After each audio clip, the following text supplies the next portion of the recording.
Hello and welcome to Masala Podcast.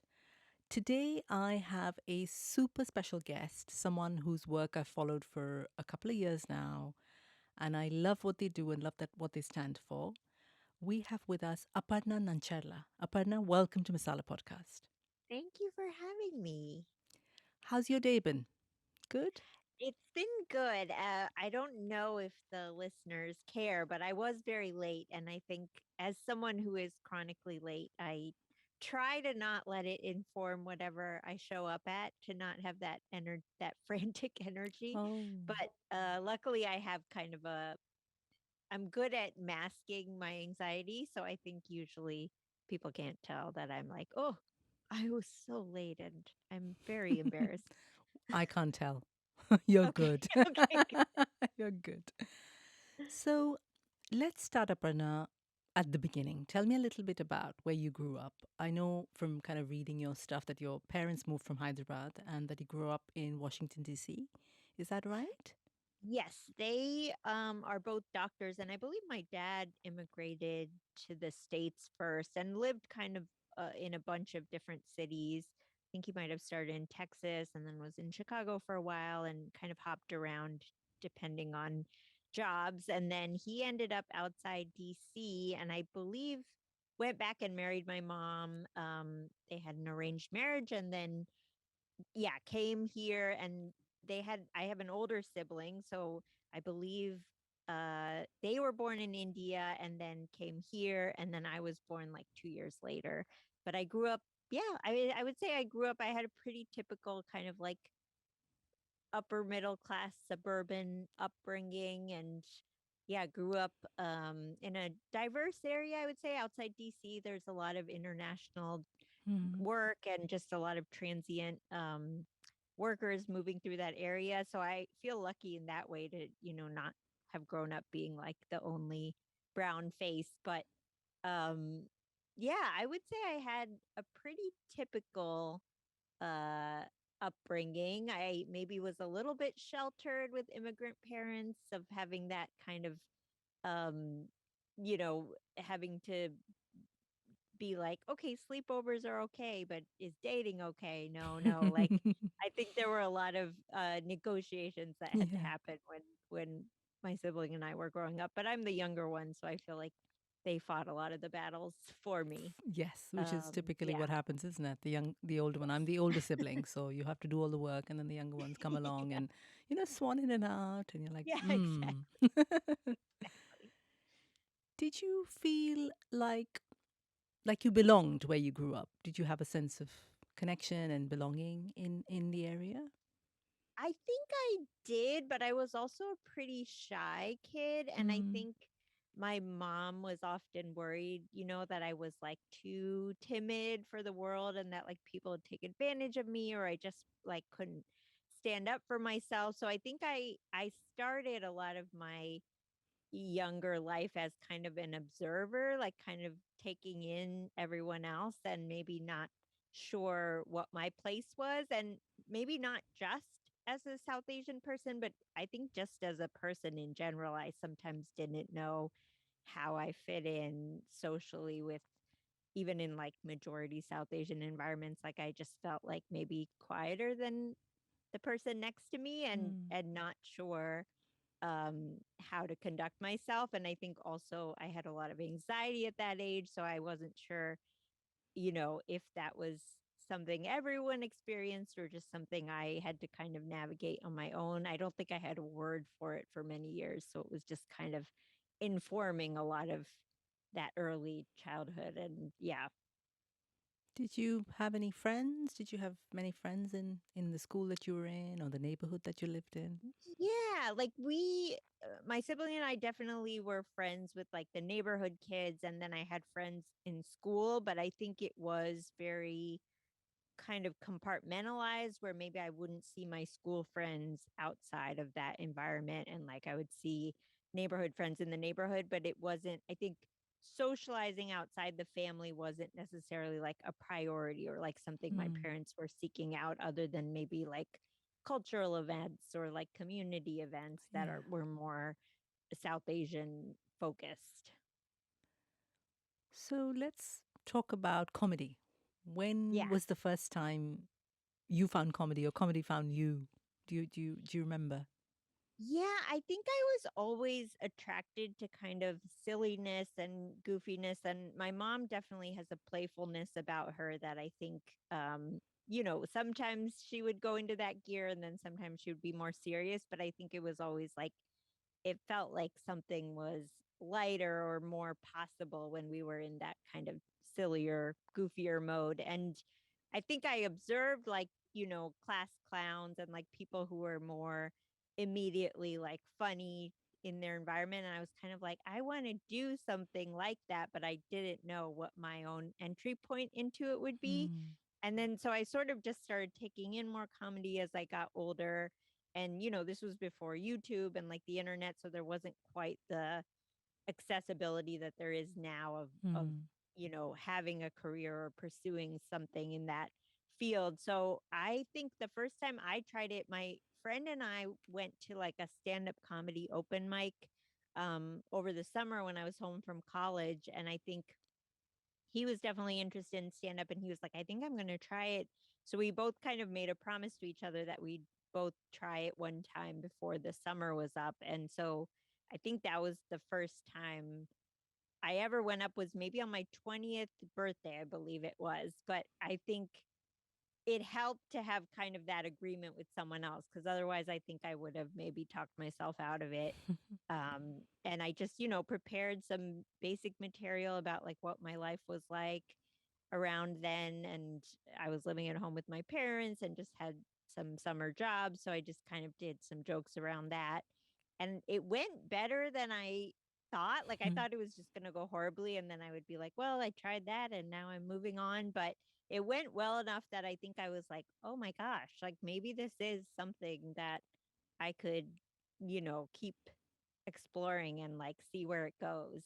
But after that, I actually I tried it maybe like a handful of times in college, like just at student events, but I really didn't start pursuing it until after I graduated and moved back home. So it was kind of like I tried it and then essentially took 4 years to be like, well, maybe let's try it again. Yeah. What was the reaction of the family? Did you ever have a conversation saying, "Mom, Dad, I'm going to be a comedian"?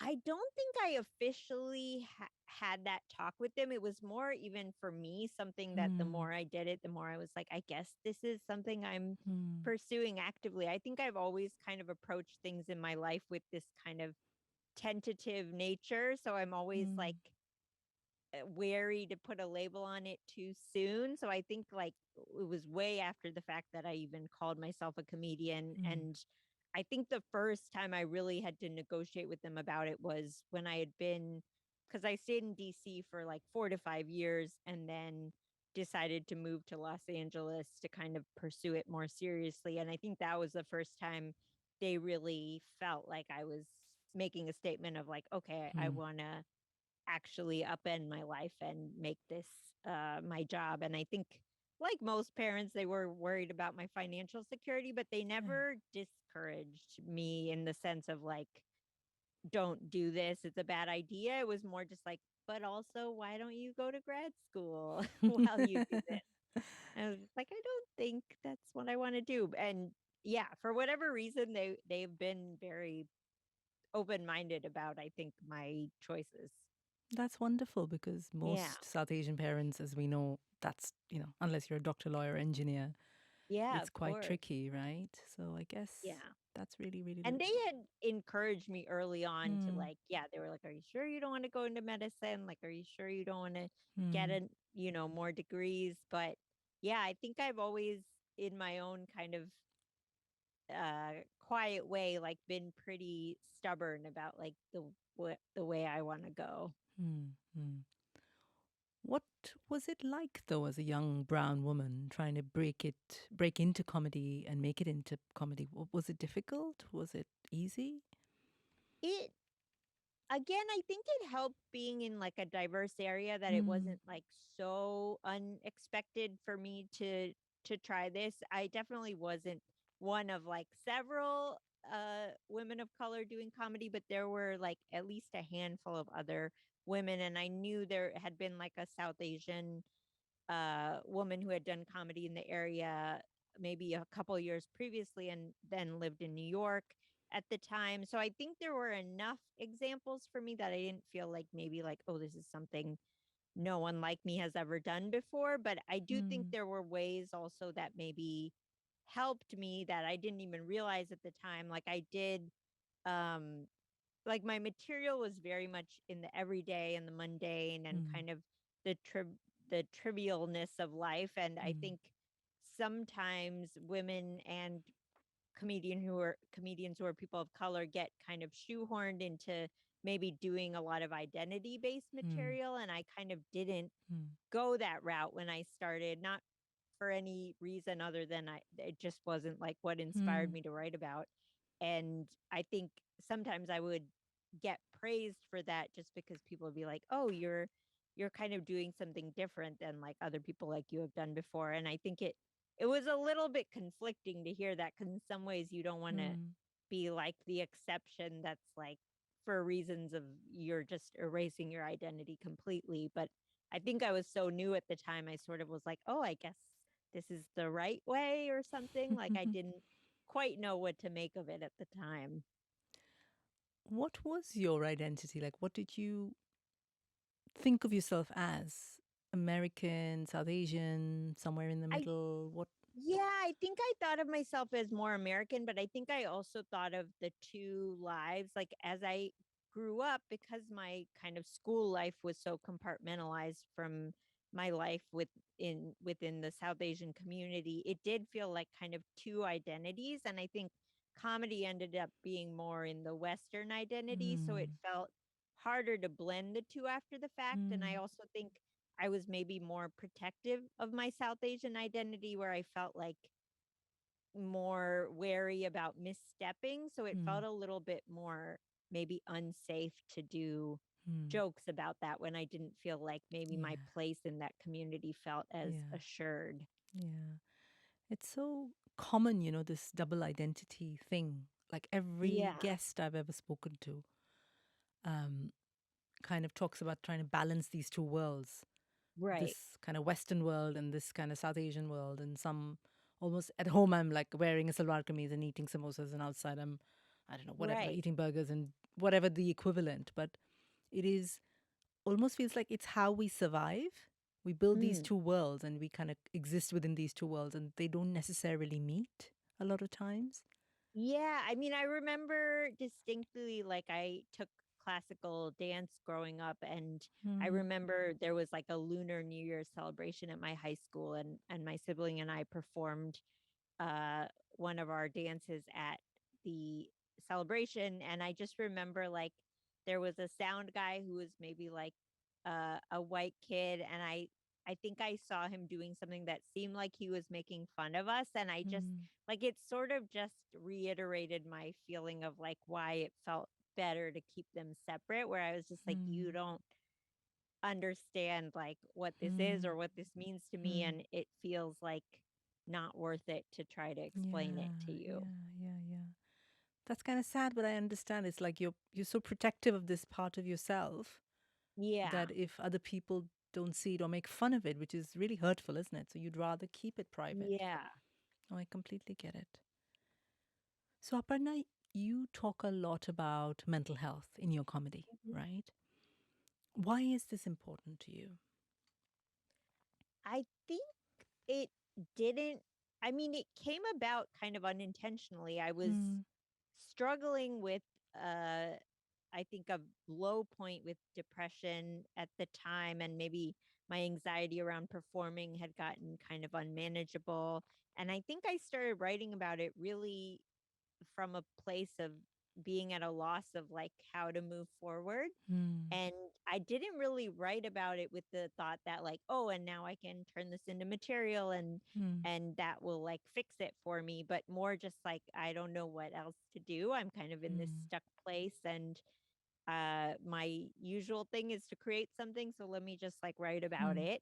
And I think when I first tried it on stage, I really wasn't expecting um, anything out of the ordinary, but I think people responded to it in a way that kind of surprised me. And Mm, I didn't even kind of think, as you do it when you embody an identity, I didn't think of myself of like, oh, like a woman of color talking about mental health. Like mm, that's kind of unusual. Like mm, never thought of it that way. I think mm. my point of view has always been very much from the inside out. So it's Yeah. sort of just like, well, this is what's going on in my head. So let me try to Mm, tell you what it's like. yeah. I guess it's sometimes with mental health, it's very difficult to communicate how it feels, isn't it? Like for me, I find Yeah. that really hard. So I suffer from, like I was saying to you, anxiety, depression. I had a panic attack a couple of weeks ago. So it kind of comes and goes, and you just kind of learn to manage it, right? And live with Yeah. it. And I guess sometimes it's very difficult to tell the outside world what that feels like, even if you are ready to. Sometimes you're not ready to, right? Right. So what I wanted to ask you was, what does it feel like for you? These things, what do they feel like? Anxiety, depression, whatever the issue is, in your body, in your mind, what does it feel like? Yeah, I mean, I think as someone who lives a lot in my head, I've been doing a lot of work in the past few years to kind of connect myself more with my body and how things show Hmm. up in my body. And so Hmm. I've been just more observant of that Hmm. in the recent past. And I do think they physically, like, it feels like they physically take up space just kind of by default. Like if Hmm. I am just like sitting, I can kind of be like, well, it feels like my, depression is like at this level, and maybe it's lower today, but I still Hmm. kind of feel the presence of it. And then Hmm. anxiety, of course, feels a little more activating, and Hmm. kind of you feel that panicky feeling, or Hmm.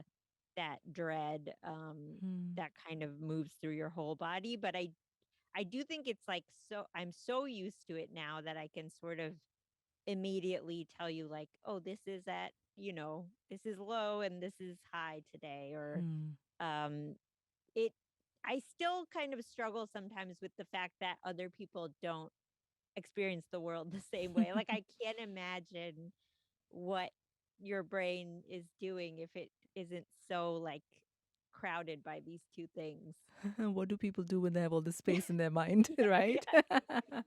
Yeah. No, I get that completely. Completely get that. I guess it's, if you've lived with this as long as you have, and it sounds like you have for a long time, that state of being almost feels normal, doesn't it? Like that's just how it is. Right. And I also struggle with knowing when it switches. Like sometimes I'm perfectly normal, and then I won't realize that I'm anxious.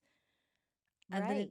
like a couple of days down the line, oh shit, I started to feel anxious 2 days ago, and I didn't really, my brain didn't clock it. Yeah. And then it just catches you, and you're like, oh my God, how am I feeling like this? It's awful, it's awful. Oh yeah, Right. it's the old beast. Like, okay. So Yeah.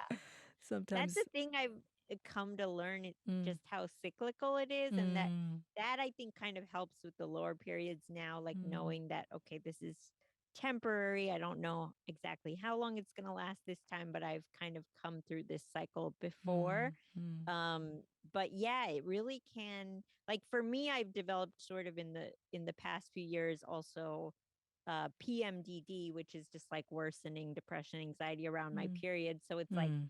well, at least that gives it a little more of a schedule. But Yes. but Yes. but besides that, it still tends to fluctuate. But it is kind of funny to be like, okay, this week maybe don't schedule a lot. Yeah. It's so weird, isn't it? It's still such a taboo to talk about depression and anxiety in the world, right? Yeah. Whether it's, uh, the US, the UK, whatever, we are starting to have these conversations, but it's still not commonplace. Like, I always say this, if I broke my leg, I tell someone, hey, look, my leg's broken. And it's not a big Yeah. deal, right? But Yeah. it still feels, I still hesitate to say, oh, I'm having a really bad day. I'm really anxious, or I had a panic attack, or whatever. There's still that kind of, oh, we don't really say this in public, kind Yeah, of feeling. that's what I found really interesting, is just that it has as you're saying, entered the cultural conversation a lot more. Like, definitely, I see like Gen Z talking very Mm, openly about their mental health and kind of even having a shorthand for a lot of therapy language. But I still like, even in talking about mental health in my work, I feel like there's a distance between like me talking about it in a sort of polished and like mm, funny way mm, versus like the actual experience of it mm, is so much mm. different and so much messier and so much Yes. maybe more frustrating to deal with if you're friends with someone with anxiety, where it's like they maybe cancel at the last minute, Mm, or for whatever reason they're kind of at the whim of their own brain. And I feel like that aspect of it hasn't really been, yeah, I guess the conversation is maybe not at the full level of nuance that yeah. it could be. Yeah. I was thinking about this earlier when I was preparing for our chat. I guess part of it is it's not that long ago that people we locked up, right? Mhm. For and particularly women, like there's so much history about like hysteria, you know. Yeah. If you can't understand why this woman's behaving like this, say, I don't know, 80 years ago, 100 years ago, you just lock her up. Right. And I guess somewhere in our bodies or our psyche, we still carry that, I'm sure. Yeah. And I wonder if that's part of the hesitation. Saying, well, I can't really say this because what are people going to think of me? Or where Yeah. am I I going to mean, end up? yeah. I mean, I think I still feel that kind of that judgment of women as like too emotional or irrational, Yes. where around my period I will behave in a way that even to me I'm sort of like, I don't know why I'm acting like this. And then it feels like it feeds into that narrative of just like, we're like erratic creatures and Yes. we don't even know what is happening to us. So it's like, why should we be trusted with our own minds? Like, yeah, I think there is a lot around women's brains that is so um questioned, Yeah. as to like their own autonomy over Yeah. them. Yeah. Do you remember when I think somewhere, I think in one of your sketches, you talk about, or maybe in the interview, about first starting to experience these symptoms when you were in college? Do you remember Hmm. what kind of started or what happened?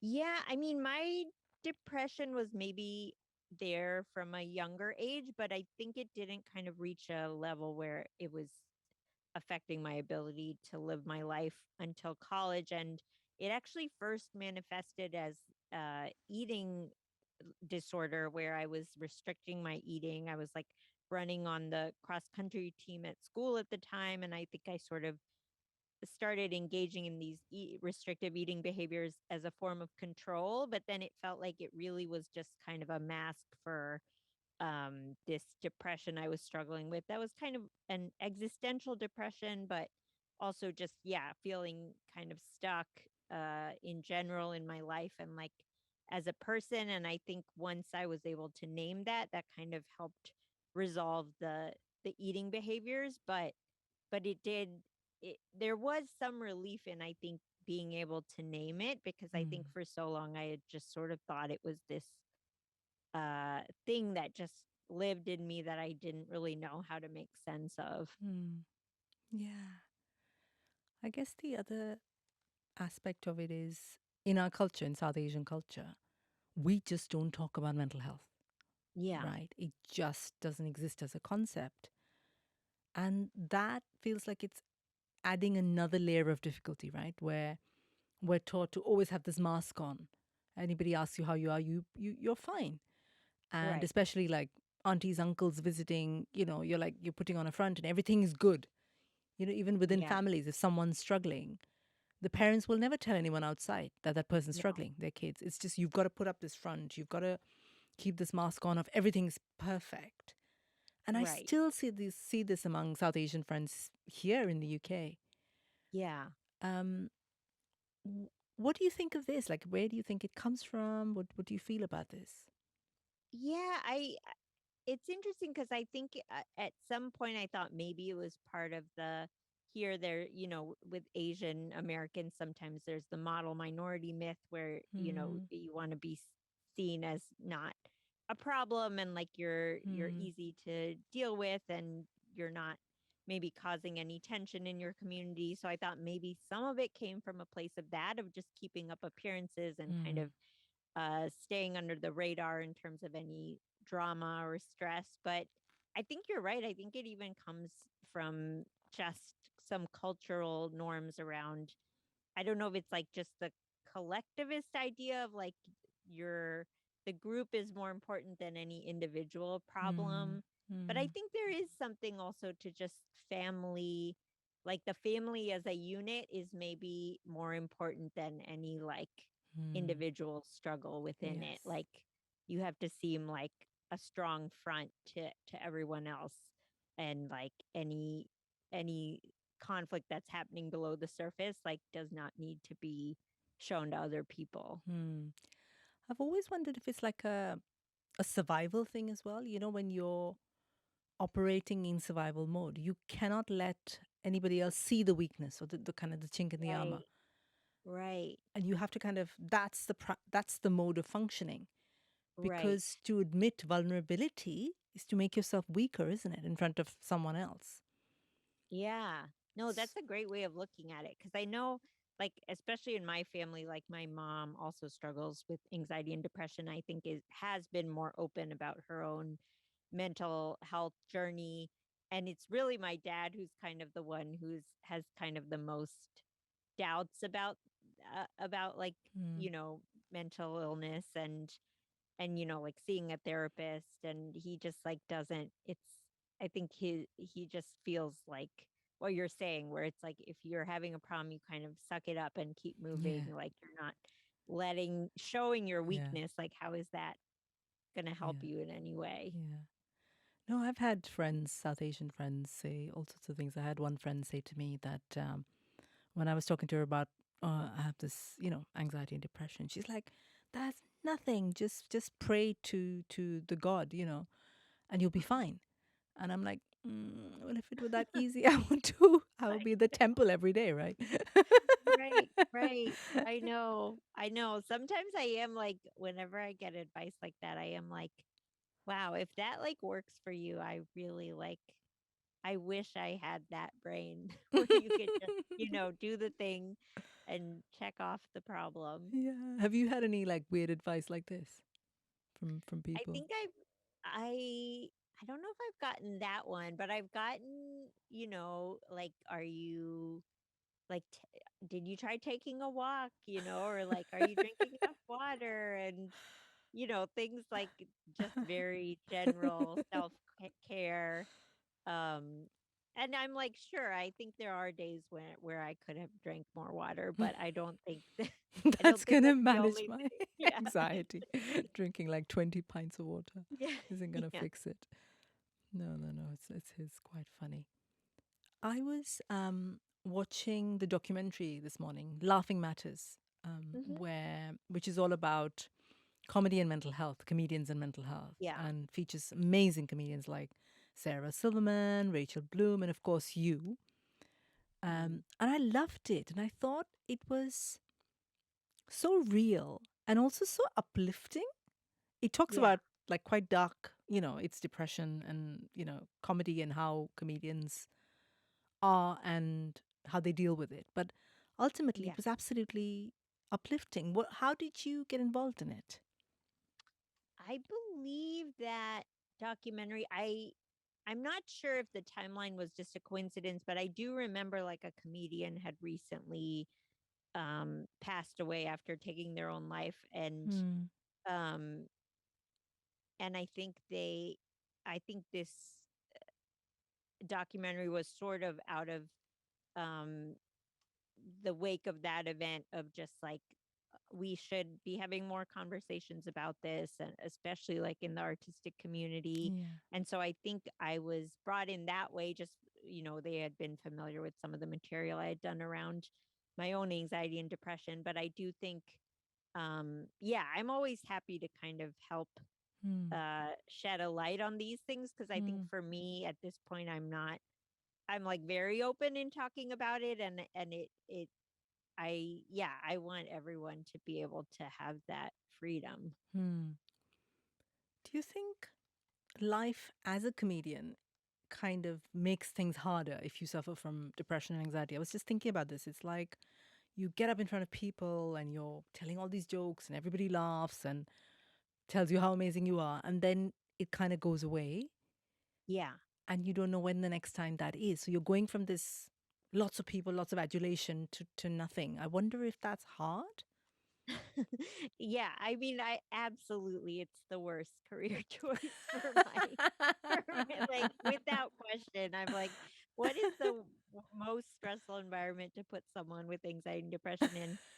How about something where you're constantly subjected to just random feedback and you just want like approval, and then if you don't get it, you're forced to, admit that it was something about you that they didn't like, or something about the way you see the world. So it is a little bit of a masochistic career choice, I think, as someone with my type of brain. But then it's like strange that so many comedians do deal with anxiety and Yes. depression. And I think some of it to me feels like the having this kind of brain that's kind of just hyper vigilant and constantly kind of questioning things does feel like the flip side of the Mm, artistic brain, where you're mm. just like constantly asking like, why does the world work this way? Like Mm, that's weird that people do that in this situation. But then like it's sort of the flip side mm. of the darkness, I think. Yeah, and also I guess when you have the ability to make people laugh, right, Yeah. which is what you do as a comedian, y- you become immediately likable, which is Mm, not a bad thing, and yeah. also you bring people's defenses down, don't you? Right. And I'm sure that helps if your kind of brain is that way wired. You're like constantly worrying or constantly kind of thinking about things or overthinking it. Then this is what Right. comedy does. So I can absolutely see why so many comedians who might have these issues have become comedians. Totally makes sense. Yeah, totally. And I think also for me, I still have a lot of social anxiety, and it Mm, feels kind of more manageable to be like, here are my prepared thoughts in a very like controlled, scheduled environment. And mm, now, and then afterwards, I can retreat, like it mm. feels more like I have more autonomy over that than like a conversation at a party or something. Yeah, yeah, yeah. Because you're managing it. True, true. I Yeah. get that. I get that. One of the comedians, I don't remember who it was on that documentary, spoke about loneliness as a comedian and just loneliness in society. And the fact that, again, I think they were talking about the same sort of thing. You're performing in front of thousands and thousands, and people are clapping and telling you amazing. And then Yeah. 2 days you go home and there's no one and there's nothing. Right. Right. And he was talking about like that being really, really difficult. And the day before was the same, he said. Yeah. Do you find that, or as you might sound like a little bit of an introvert, so you're quite happy to kind of go and retreat and it doesn't bother you? Is that? Yeah, I think I don't mind yeah, being able to retreat. I think for me that's actually sometimes helpful to Mm, recharge, but I do think I relate to just the how erratic it can be mm, between, all this feedback and like mm, attention, and then mm. suddenly nothing. Like it's very Yeah. hot and cold, and it's not, yeah, it's not like today I'm going to go to work and talk to these five people. It's kind of just Mm. like 1,000 people today, six people the next day. Like, Zero the yeah, third. it's yeah, Yeah. yeah, exactly. Exactly. You're still doing the shows where it's like Yeah. Yeah. uh 15 people are not Yeah. interested. No, I get it. And for me, that's a struggle as well because I work at home alone for myself. And sometimes I'm like doing podcasts like this, or I'm speaking at Yeah. events, or talking to loads of people, and you're on and you're up and you're like, Right. performing in a way. And then you go home and then it's really quiet for a couple of days. Yeah. So I find that switch quite difficult, Yes. the switching on and the switching off. So I completely Yeah. can understand. I guess that's true of anybody who's performing or doing something that's kind of public facing, I guess. Right? Yeah, yeah. I think that it's such a tricky thing with a front Hmm. facing career, where Hmm. once it becomes your job, you, Hmm. like any other job, there are days where you don't feel like going, or and Hmm. funny when it's like a job where you're forced to engage and connect with people that sometimes you are maybe a little bit more on autopilot, Yeah. and does that Yeah. feel wrong on some level, where Yeah. it's like you're portraying this symbol of connection, but then maybe you're not connecting to it in the Yeah. same Yeah. way every time. Yeah, yeah, and then you feel a sense of like, oh my God, I should really feel more connected. So I feel quite guilty, and then I'm Right, adding right. another layer Because on top of it. yeah, because I think I constantly am also like, what a lucky career you have to get Yes, to do this yes, at all. So yeah, to not wake up every day just being so thankful and ready to go. Yeah, sometimes feels very, yeah, guilt inducing yeah. or Like, hey, I'm shame not inducing. feeling on top of the world today. Yeah, Shit, I yeah, really should because I'm so lucky to do the thing I'm doing, yeah, right? yeah, yeah. No, I completely get that. Completely get that. So I'm going to quote something that Rainn Wilson said on the documentary that I really it really resonated with me. He said, "We all have these kind of fucked up things that happen to us. We can get through it and transform it and use it." And I loved that because I feel like Yeah, with a lot of creative people, comedians, writers, artists of any kind, it's actually the darkness, the anxiety, the kind of trauma that transforms into something beautiful. And I don't mean yeah, we all have to be like tortured artists to create art, but art always comes, good art, I genuinely believe, comes from trauma and yeah. angst and pain. Do you Mm. feel this as well? Yeah, it's kind of fascinating to see it play out in comedy at the moment, because I think there is, a wave of comedy that's very confessional and maybe Hmm. even towing the line between, drama and comedy, where Hmm. there are one person shows where, Hmm. they start out lighter and then it takes it to a much more serious place, or maybe the whole thing is like a little bit more uh somber than the usual comedy special. And it is interesting just to see the way people react, where some Hmm. people say, "Oh, well, that's not a comedy special. Like a comedy special is just jokes." And to me, I'm kind of like, well, I think that limits it as an art form to Hmm. say it can only look Hmm. this one way. Hmm. But um but I also understand the perspective of people who are like, I don't want to just, regurgitate my trauma for the stage. Like Hmm. I go to the stage to forget about my trauma. So I Hmm.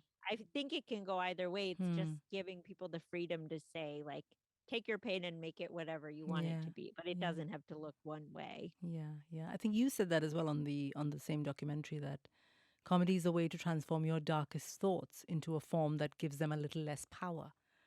And I Yeah. thought that was really beautiful. Yeah. I mean, for me, some days it's kind of like, I'm like, in talking about these things, did I actually give them more real estate in my brain? I don't think that, but I think, anytime you turn your life into art or like part of your work, it is like, are you giving it more credence, or are you like, adding it to people's idea about you, and Hmm. what does that do to your sense of self? Like I Hmm. think I'm constantly wrestling with those kinds of questions. Hmm. I also think something you said earlier about, when you think about the rest of the world and you're like, oh my God, what do you do with a brain that isn't kind of taken over by anxiety? Yeah. How is it that the rest of the world, isn't like this? I actually think that most people suffer from some form of anxiety, depression. It might not be like debilitating and you can't function or Right. whatever, but I think if you are human and if you live in this world, you will suffer Right. from those things. That's extremely natural. But I Yeah. think most people do not discuss it. Maybe Yeah. never accept it to themselves, let alone to other people. And Yeah. I just think comedians or artists or writers are just a little bit more open about suffering than other people are, I think. Yeah. Yeah, I think so. And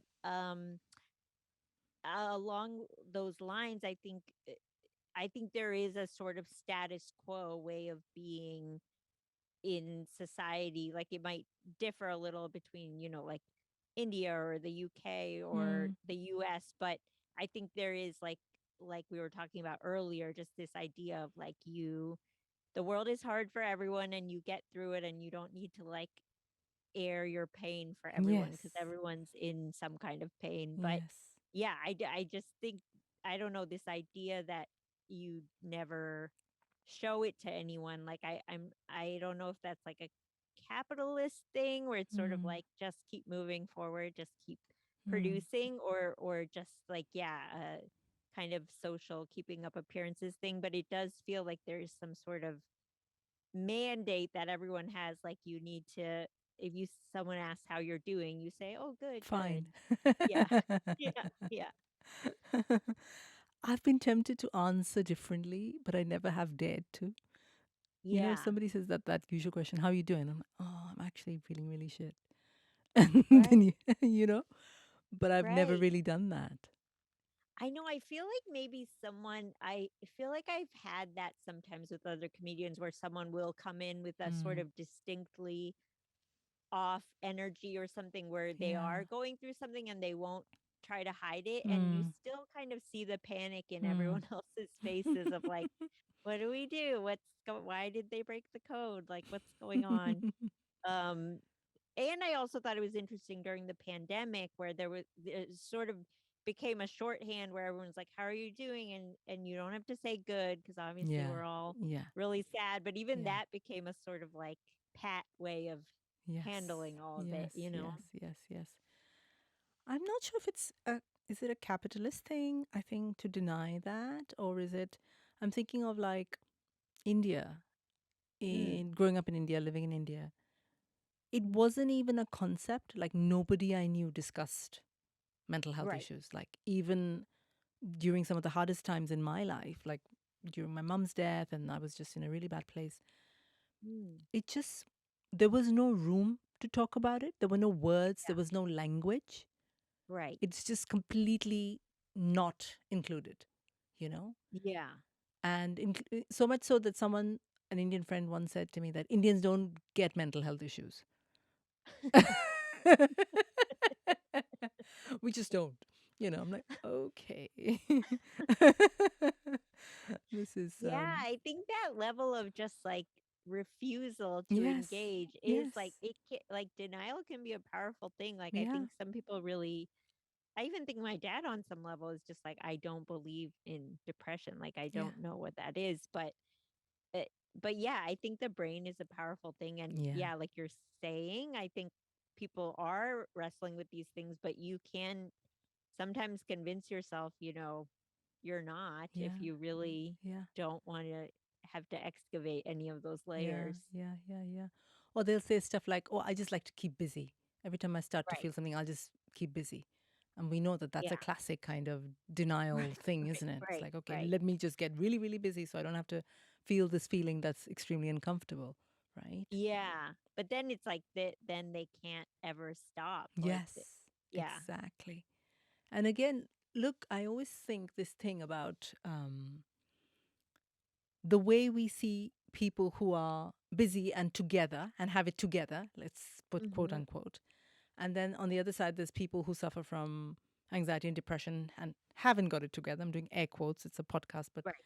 you know, where one is perceived as, oh my God, there's something wrong with them, and the other lot are perceived as good functioning human beings. And Yeah. I actually, mean, that's not true, right. right? And I'll notice that impulse even in myself where I'll be like, oh, well, at least she's the productive kind of depressive where she still wrote a book while she was like, yeah, maybe she had a hard time, but she has a book and I had a hard time and I have no book. Like there's still that weird competitiveness. And that maybe Yes, probably is a yes, capitalist impulse to be yes. like, well, what did you produce from your pain? Yes, so true. It wasn't enough that I just lay in bed and just like, watched shitty movies for a week. Like, what did I do with it? How did I channel my Right, pain into this beautiful creative product? right, Right? right. That's And I hilarious. think yeah, I think like the real messiness of mental illness is like there isn't always like a nice, Yeah. shiny product at the end of it. Yeah. Or a nice Instagram quote you can put on it and make yourself Right. feel better, right? Right. It doesn't exist.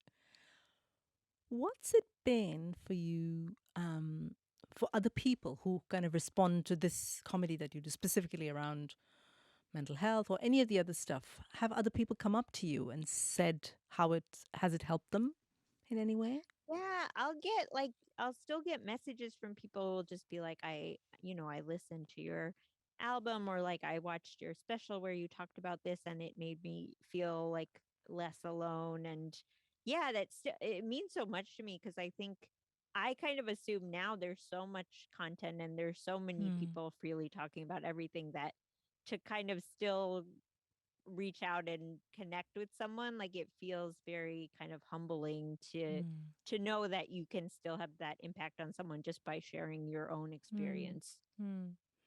Absolutely. And I guess when someone sees you, you're a successful comedian, you're on these amazing shows, and you're still sitting there talking about, I feel like this, or this, I couldn't get out of bed, or whatever it might be. I guess it normalizes it for a lot of people that otherwise wouldn't think of it as normal, you know? Yeah. And we don't Yeah. see many brown women saying these things. I don't know many who kind of openly talk about it because I still believe like in our culture it's perceived as a weakness somewhere. Yeah. So it's, I'm sure it helps a lot of people. Yeah, I mean, I think I notice now just like in doing shows, um like local comedy shows, I have noticed like a lot more young South Asian women who are pretty openly talking about, yeah, like their mental illness or their sexuality. And so I Hmm. am kind of excited to see that the next generation maybe is Hmm. kind of further ahead in a Hmm. lot of that. And Hmm. that is very different from when I started. So that's kind of cool to see the needle moving in that way. Yeah, and I'm sure you've helped it move a little bit. I am sure of Yeah, that. no, it's a very mixed message when someone's like, I've been watching you since middle school and I'm so inspired. You're like, thank you, but also, ow, ouch. What have you got coming up, Aparna, in terms of I work and shows and?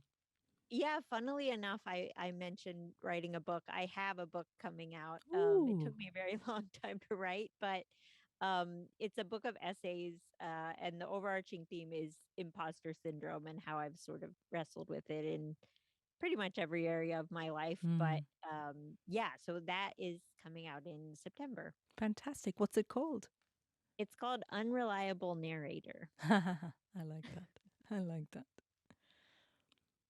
What would you say? Say Aparna, 5 years old, was sitting here with us today, right? Mhm. What would you say to her? I think I would say that like I realize the world seems like a very scary place, and it's okay to feel scared, and you still, yeah, you still belong here, and it's okay to also just tell people you're scared because there isn't shame in that, or any, like it doesn't make you any less of a person to know that maybe you approach the world in a more cautious way than the next person. Yeah. And that's okay. Yeah. Yeah. Yeah, yeah. I like that. Finally, have you got any words for listeners of Masala Podcast? Yeah, I mean, I think going back to what we were saying, just about um like being having the freedom to express your own struggle, but then you also do not have to monetize your struggle or like make sure your struggle gets enough likes. Like that isn't the point of, yeah, trying to be a full person. Like I think sometimes on the internet especially, everyone is like trying to be authentic, and I think even when you're trying to be three-dimensional on the internet, you still can be flattened in a way. So Mm. it's important to kind of also have these conversations in person with people you love. And yeah. And not feel the pressure to monetize everything, I guess. Yes. Yes. Yeah. No, that's beautiful. Thank you very much. Thank you, Aparna, for Yeah, sitting with thank me, you. chatting with me, being so open about, your thoughts and your own struggles and your journey. It's been an absolutely wonderful conversation. Yeah, no, I appreciate all the thoughtful questions. It's been lovely. Thank you so much for being on Masala Podcast. Thank you for having me.